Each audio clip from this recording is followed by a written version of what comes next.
annual BlumFest, our second in person. It's good to see you guys. Was anyone here last year? Yeah? Welcome back. It was awesome, right? Yeah, as you all know that we're here last year, we had an incredible panel of creatives here to speak with you all, and today's not going to be any different. You're in for a real treat. Now, as you all know, Universal Orlando Resort has partnered with Blumhouse for over a decade, starting with the Purge Anarchy Scare Zone in, does anyone know? 2014, very impressive. And since then they've developed houses and streets dedicated to Purge, Happy Death Day, the Black Phone, Freaky, and many, many more, as you all know. And this year we had the incredible opportunity to partner with Blumhouse creatives to develop the Exorcist Believer House. Who's done it? Yes, it's incredible. And of course, the Megan Horde, which we just got. One more round of applause for the Megans. My favorite part, quintessential Horror Nights experience. And then, of course, none of that would be possible without some of our incredible creatives. Please help me welcome to the stage the Senior Show Director for Halloween Horror Nights, Charles Gray. The Assistant Director of the Creative Development Group and Show Direction, Laura Souls. And, of course, Senior Director of Creative Development, Mike Aiello. Hi guys, thanks for coming out. Hello, thanks for having us. Hello. You're two in person. It's exciting. All right, okay, so I'm gonna ask a couple of questions and then we're gonna throw it out and let you guys ask a couple more as well, okay? But reminder, any questions we ask need to be about the current HHN or previous years because unfortunately, we can't get any spoilers. Trust me, I've already tried. Okay, so let's start with The Exorcist Believer. Do you guys wanna talk about what it was like putting that house together this year? Yeah, this was probably one of the most unique creative processes we've ever had for one of our haunted houses. Given the fact that I got the script for The Exorcist Believer back in, I guess, maybe August of 2022, and read it, did some highlights of some things that could be appropriate for what we know a haunted house needs to be, because again, that application, the adaptation is very specific. And it was actually a year ago yesterday that I sent the script to Charles and Laura with just a assortment of just thoughts and highlights throughout that script of what we felt could be something to attach to from the script itself. Again, no footage, no photography, just the written word is how the process started. Once we created that framework, it was parallel path, I would say, with while we were shooting, we were creating. So we would get access to day of pictures off the set, which was really fascinating. So you may have a conception of what is on the page, what it looks like in your mind, and then within a day see what it actually was on set. And that was exciting. Yeah, that's really cool. So it sounds like you were working very closely with everyone on set and talking to them. I'm sure a lot was changing every day, so that's cool. How did you pick what, like, sound bites and stuff that you wanted to use in the house, you know, to help build this story when you had such limited knowledge going into it? Exciting for me was that we actually got to use the tubular bells. Yes. There's a portion of it, a remix of it that to me is great when you walk in the house and you hear that reminder. And then also there's some dialogue that we got to use from the film that was really interesting. Girls screaming is always scary. So, but yeah, so we had some very interesting audio within that too. And then the group was great too with providing us, again, the visuals really set the tone for a lot of the house. The other really unique thing about the process was we knew going into the creative development of it that our haunted house was going to open well before the film released. So that also places a very unique opportunity and a challenge on the creative process. Yeah, we knew going into this that we would open, like Mike said, several weeks earlier, so we knew we wanted to do this living, breathing trailer for the film so that you all would get as excited about it as we are when we read the script. I'm not giving anything away because I know you haven't seen it yet, but there's a few. I'm very curious for those who've gone through the house, who's walked through the house. Yeah? So keep that house in mind as you go through because there is some sets that when I was watching, I was like, wow, we did it. Like we're there. So it's exciting to see those moments. The That's a testament to the design team who is not here on stage with us, to be able to take all of that reference photography, and a lot of it isn't even from the camera angles that are in the film. This is someone on set literally just documenting all of the set pieces, all of the props, all of the costuming. And so our team then takes those assets and has to decipher them, not only for what we think is going to be of value for the experience, but at the same time, adapted for the viewpoints that we know our guests are going to end up walking through, which in some cases is identical to what the film approaches. In other cases, we're malleable with some of the set pieces so that we can ensure that you, the audience, is the camera at that point and getting the best shot and view of whatever scene is being created. Yeah, there's a lot of unique effects in the house. Is there any that are like specific to the Exorcist Believer house this year at Horror Nights? There's a certain smell that's in one of the rooms, and I'll say no more to that, but yes. It spills out into more than one of the rooms, though. Yes. Definitely. As it does. We haven't managed how to contain smell into one space without closing it off completely, which we cannot So do. when you walk in the scene before, you're like, I smell, oh no, I don't see what's coming up next. I also love the effect in our exorcism scene, for those who've seen it, the under the floor lighting. It is super cool, and I think it's one of the first times we've ever done that. And I thought, the first time I saw it, I was like, this is awesome. This is why we're ramping up, and this is why we're doing this. Our lighting, our effects team, our costuming teams, all just did a stellar job in producing this house. And kudos to the characters, because those ladies are killing it. Extremely hard workers and incredibly talented. Speaking of incredible scare actors, we got to talk about the Megan Horde, because it like blew up this year. Have you gotten a chance to catch it in the park yet? Of course. So we were so excited that we got to bring this Megan horde of dancers to life, right? We had an incredible choreographer, Stephanie Robbins, who was inspired by just the taste of what Megan did in the film. We got to use the music.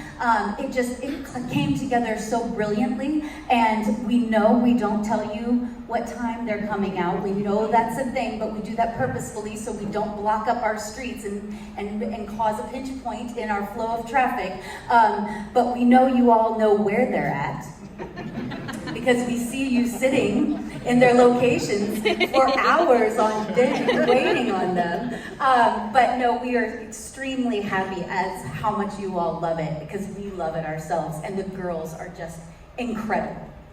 They're awesome. And Charles Gray's actually really good at the choreography. He was doing a little bit I was backstage. disappointed I made it all the way up to the finals, and then they cut me, but So gratefully. I would have been all real hot. Why don't we go ahead, if you want to open up the questions to the floor. Again, reminder about current and past HHN only, please. Sure, yeah, we'll just by show of hands, there's the first one right there. We got a mic coming your way. Yeah, we have microphones, all right. Right there in the hat. If you can talk to me about the creative process compared of what it's like to the challenges, what it's like to bring an IP house compared to an original house. They're both similar processes. But I guess the biggest difference is when we have an intellectual property, we have most of the time assets to look at. In this scenario of Exorcist Believer, we had script, we had photos coming in, we didn't have as many assets as we usually do. But for like Stranger Things 4, we had the assets for that. We had the ability to do that. So again, it's just making sure we have the assets and all the information we need to do an intellectual property haunted house. From an original content standpoint, we all are honest with ourselves. We love doing those. We love creating those original stories, but the process is very much the same.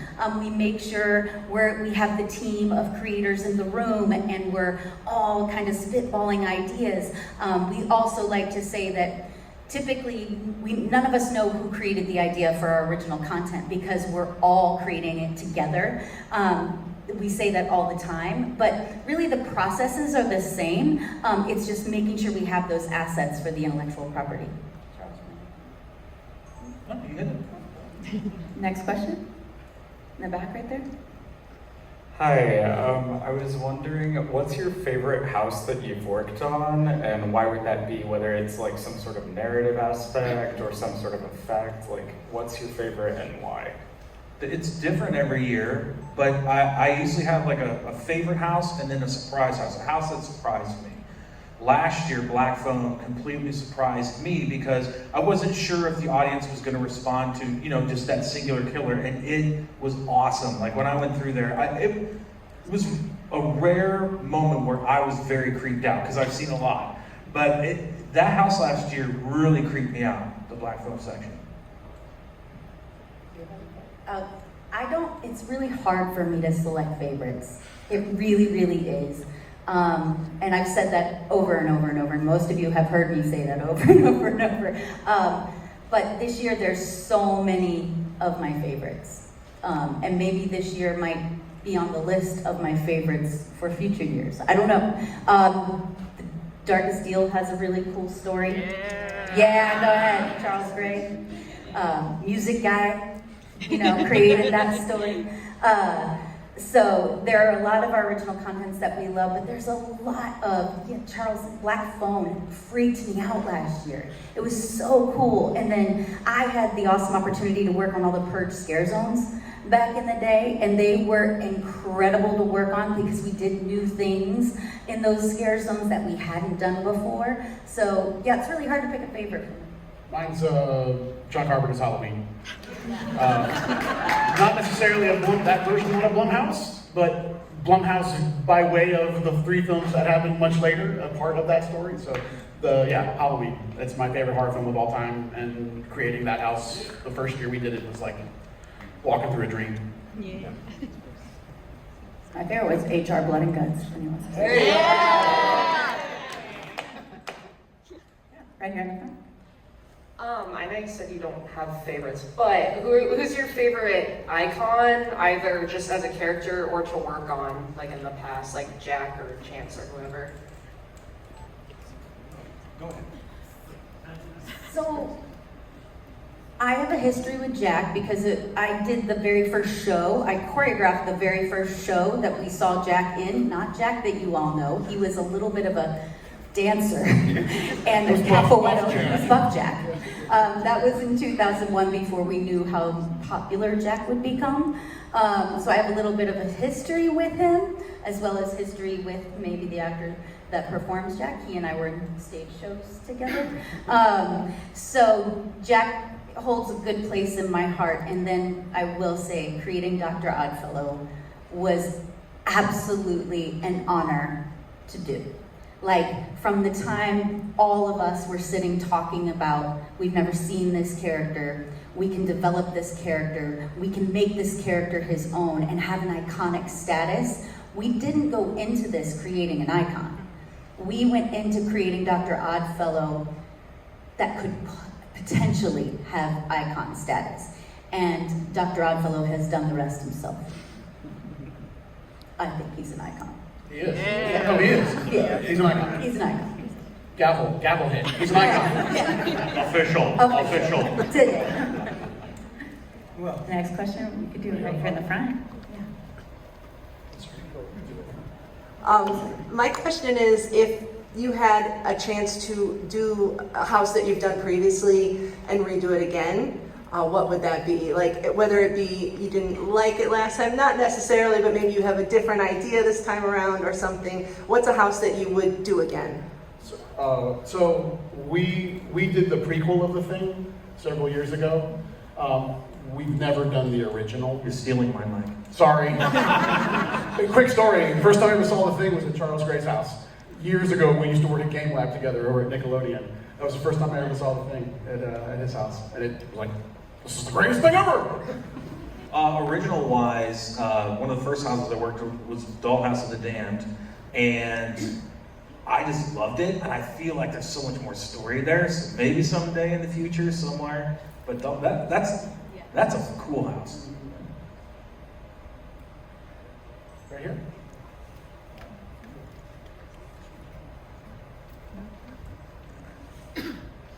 To you guys, what makes an icon an icon? Mike? I was gonna say, you all made him an icon, right?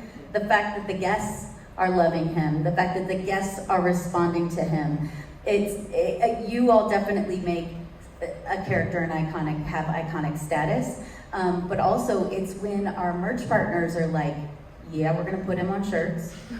And our food partners are going, we're gonna create a hot dog for him. And we were like, what? Okay. And all of our marketing partners are asking us to create, there is an AP card for him. That was the moment for me. When they said, hey, you wanna make an AP card? And all the other icons had their cards, and I was like, oh, it was that moment for me that truly kind of made him have that iconic status. And then it's all of you all coming to the event every night and elevating him to this iconic status. So if you want to be an icon, you can. Just get a hot dog named after you. Golden. Yeah, I think it's there was a very, very fervent social media conversation about icons versus non-icons, and the definition I would say too, with all of this as well, is it is a character that has a major impact on the storyline of the event. It's not, I like that character, that's my favorite. It makes an impact. This character makes a definitive impact to the event in some way.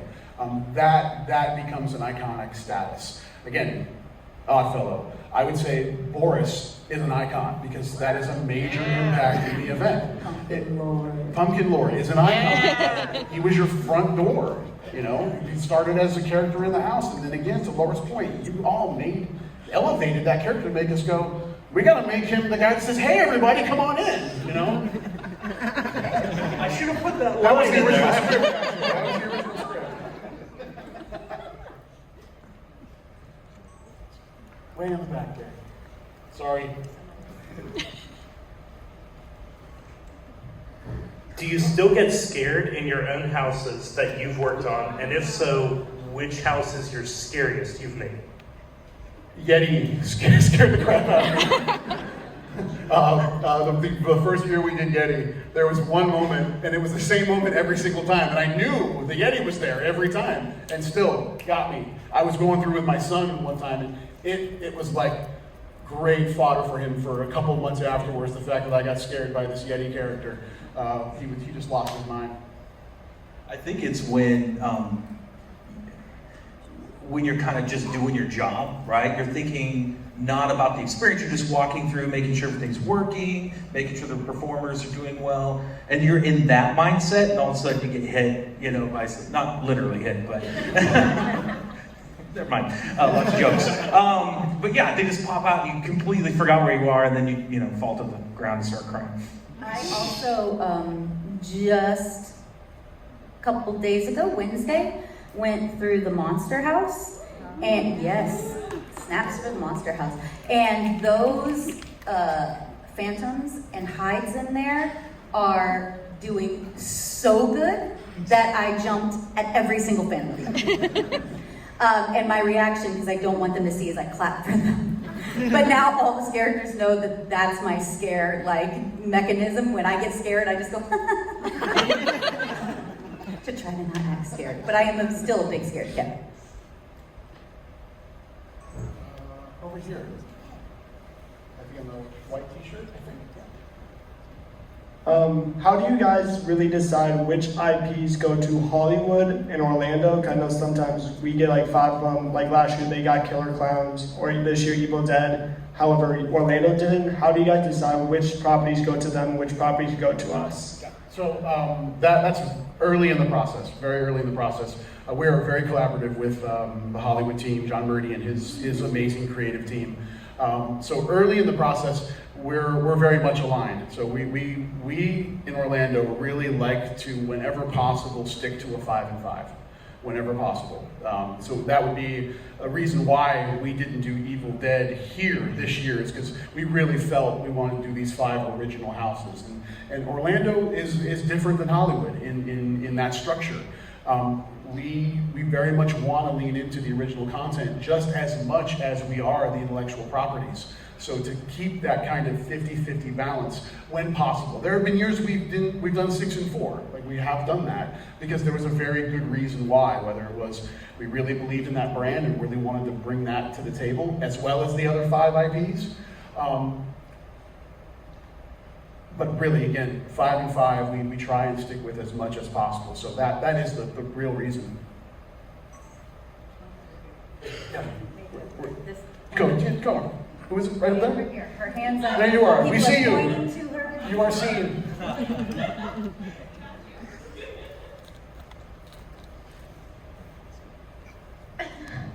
So my question is, creatively, what was more challenging to make a house? Was it Black Phone or Exorcist?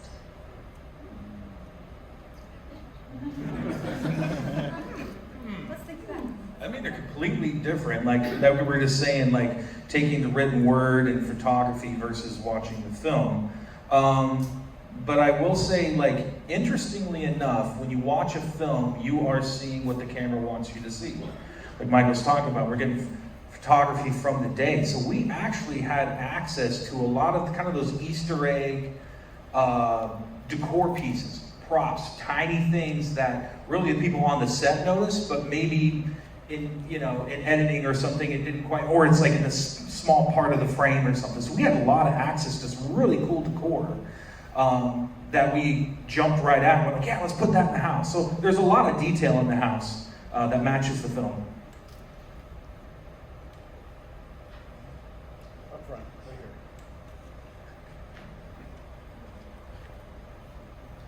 All right, I need to ask, what's your favorite scene or moment from any of the Bill and Ted Halloween adventures? I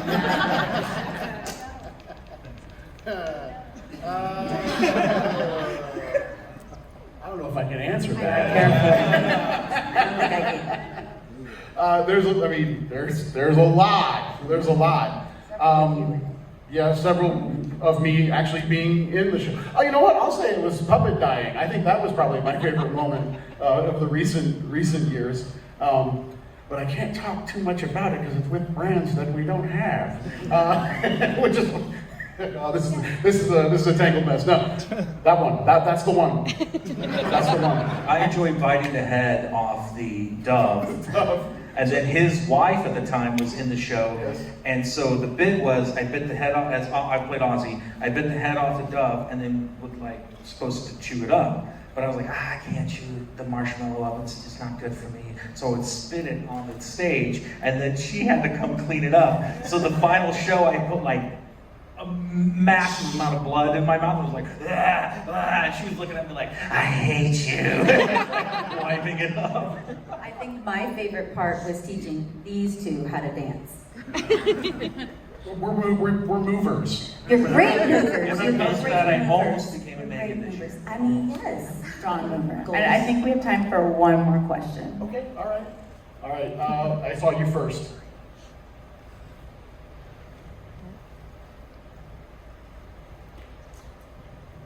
Are there any movies or original ideas you guys really wanted to make into a house but you weren't able to? Well, I mean, there are always white whales, as we call them, as far as IPs are concerned, that are still out there that we haven't been able to adapt yet. So I really can't speak to those because they might be things we end up doing in the future. But as far as originals, that's the really wonderful thing about the original content is that's probably the most freeing part of the creative process for us, because it really is just our teams in a room throwing everything at the table or at the board. And really it's a curse of riches at that point, because there's so many different things, so many different ideas, so many different characters and environments that we haven't really done before. Or juxtaposition is also a really unique aspect of the creative process. Are there things that we can bring, things that are seemingly separate that we can bring together and make something out of? So it's not really anything that we haven't been able to do, it's that we haven't done it yet, you know? Great answer. Well, thank you all again so much for coming out and answering your questions. Everyone, one more time for Charles Gray, Laura Sauls, and Mike Iola.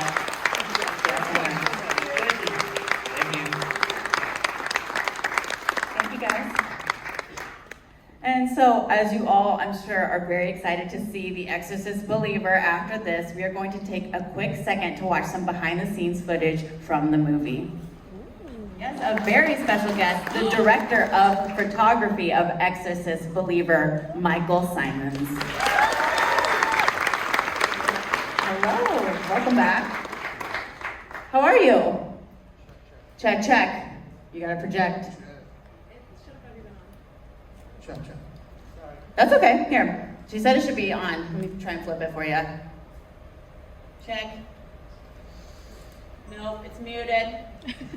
We can share. Okay. We're gonna get real close. We hung out earlier. I tried to get him to teach me about photography. He said it was funnier that I didn't know. That's okay. Okay, so how about... This was just my excuse, you guys. Michael. Okay, so how about you tell us a bit about yourself, how you got into the horror business? Horror business. I started with Paranormal 2 many years ago. My friend got the job to direct it because they wanted to make a family drama. And so they hired this kind of indie director, and he was able to choose one person to bring on the crew from his team, and he brought me on. The friend he's referencing is? Todd Kip Williams. And then I got involved with Paranormal 3, did some of that. And then, years later, I started shooting the Halloween movies with David Green because I was involved with Righteous Gemstones and Vice Principals. And you've been working with this director for... Check. There we go. Thanks, crew. All right, you have been working with director David Gordon Green for a while now. Do you remember when you two met? Yeah, I met him at a dinner party, and we're talking, and then he grabbed the knife from the dinner table and said, "I'm gonna stab you." And I said, okay. It sounds very on brand for both of you, Yes. truthfully. And you work for BlumHouse for a while now? Yeah, I've known Jason and the team for easily 10 years or no more. So whenever Paranormal 2 came out, I love working with him, and I couldn't wish success on a nicer person. Yeah, I hear he's great. I would love to meet him. So why don't you explain to everyone just kind of basic what a director of photography does in case anyone doesn't know?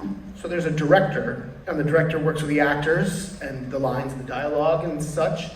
And I'm the director of the photography. So I, with the director, break down the scenes into shooting blocks, frames. I design the lighting of the scene, and I choose the lenses and the camera movement.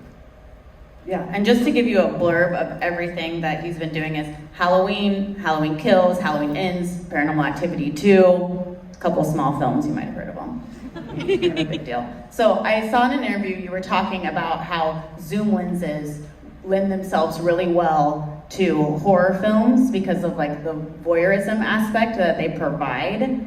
Can you talk a little bit about what type of camera you used on Exorcist Believer?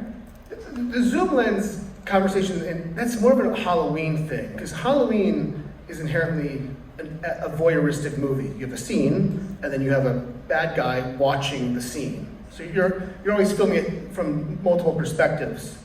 It's very much the 1978 movie. The Exorcist visually is a completely different style. It's you want the shots to linger more. You're dealing with like the uncanny valley, which is normality, but something slightly off. And you're trying to just give the audience a sense of queasiness or uneasiness in the framing and lighting. Very cool. So for this one, like what would you say, because we talked about, so you pronounce it right, because you know I can't, the Cook amorphic zoom was what was used on Halloween? Dean Cundy is the original photographer of Halloween, and he went on to become he's still alive, the greatest Hollywood cinematographers. Halloween was an anamorphic film, and there's many ways to get a wide screen in a movie, to play in a movie theater. Anamorphic's one, and it's kind of technical, but you shoot it, squeeze, and then the projector unsqueezes it. And so, in the Halloween trilogy, we always shot anamorphic as a tribute to the original one. I shot 3 of those movies, used different anamorphics on each one. I could talk about zooms, but it'll bore you to death. The anamorphic zooms are very tricky to work with. Exorcist is a spherical movie. Owen Rosman shot it spherically due to the amount of light. Spherical lenses require less light.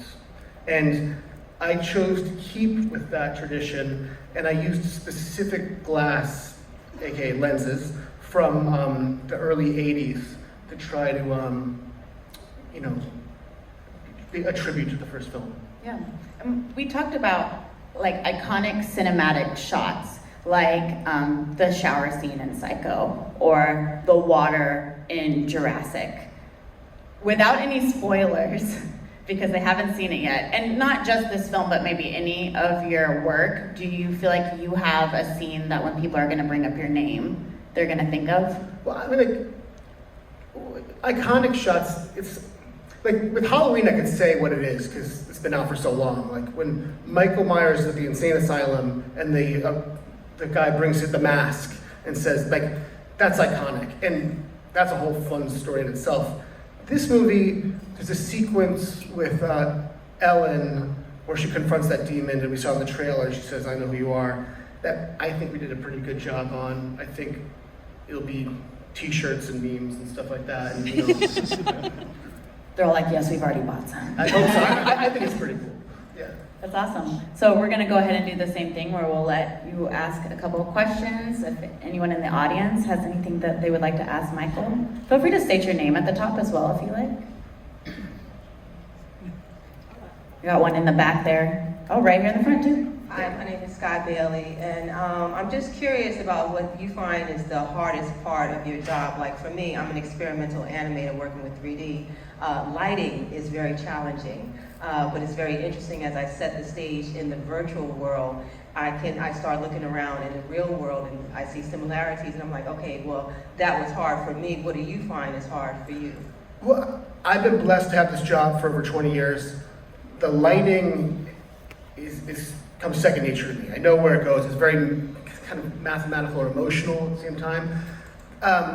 Navigating personalities and navigating time is by far, and those are two things you never master. You just get better and better, and how to talk in nonviolent communication and be personable and under stress.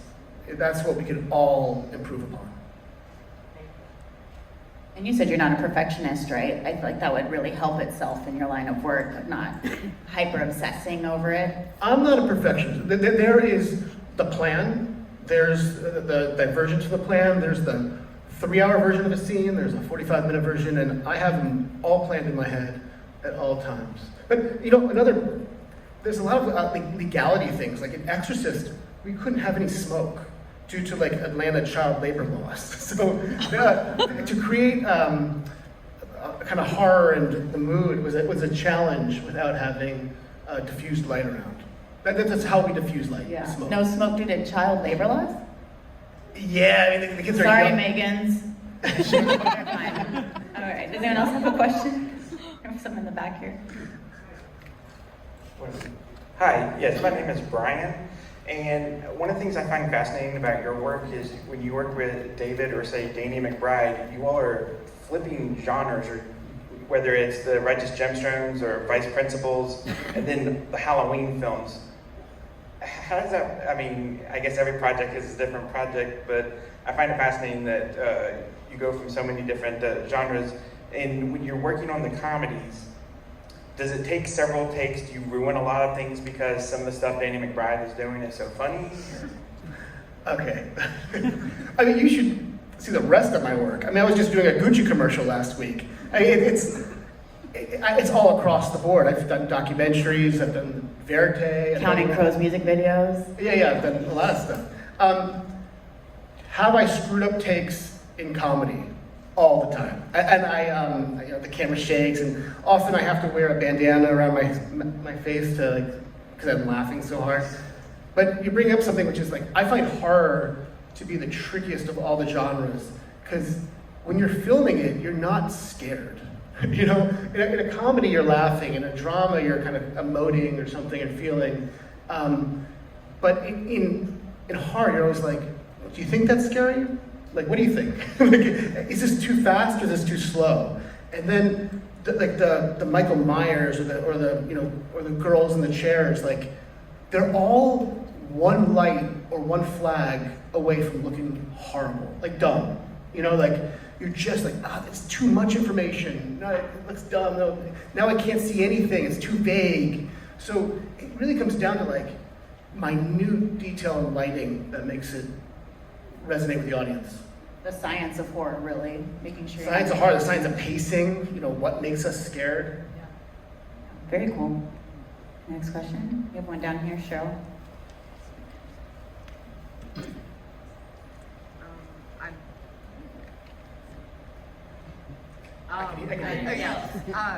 Name's Sky. You said you did all 3 of the Halloween movies. Did you take any different type of I don't know, did like a different strategy with how you filmed for each of them, like based off of, I guess, the general vibes? Because they're all kind of different. The answer is, the question was, did I approach the different Halloween films with a different strategy? And the second one is definitely a straight up slasher film, okay? And the third one is kind of like a 1980s high school drama, The first one is kind of a comeback story. I don't know a genre that I'd put it in, but it's kind of on the page, and it's not like I'm creating the difference in a vacuum, like I'm responding to what I'm reading, I'm responding to who's casted, and I'm responding to what they're saying, and the blocking of scenes. And then I photograph and put my thumbprint on it. It's a big thumbprint to put on. Was there a lot of pressure having with Exorcist to also remake another huge classic? I mean, doing this movie is horrifying. Absolutely horrifying. I mean, the fan base to a Halloween franchise and the fan base to an Exorcist franchise is completely different. And Halloween has like an operatic, continuation. People like it going on and stuff like that. And Halloween, Exorcist fans, I'm not sure. They're a mystery to me. It's because it's a movie that resonated with America and the world. This is not a horror film. This is just like, hopefully a big story that has horrific moments. That's really pretty, beautifully put. Because it terrified me as a child. But it's a story about a mother with a sick child who's having marital problems. That's ultimately what happens. And then also, what are the rules of a demon? Like, if you take a movie like the villain usually has very good logic, but not in an Exorcist movie. The demon is really just tormenting a family or a household or something like that. So the audience, you think you want more information than you need. Once you have a demon with a logical goal, and you have a protagonist who's trying to come in and stop that logical goal, you then have a superhero film, okay? And I love superhero films, but this is not a superhero film. And like a movie like The Devil's Exorcist, which is a fantastic, fun movie, is ultimately a superhero film. You have the call to adventure, and this guy, gets a bunch of skills, and yada, yada, yada. So our Exorcist believer is not that. It is an uncanny valley of, that takes place in reality. It could happen down the road. Oh, gosh. Of course. I think we have time for maybe one more question. Right here. It's a pretty good follow-up question to what you just responded to, but you mentioned the success of Blumhouse going from a small studio to the powerhouse in horror it is today.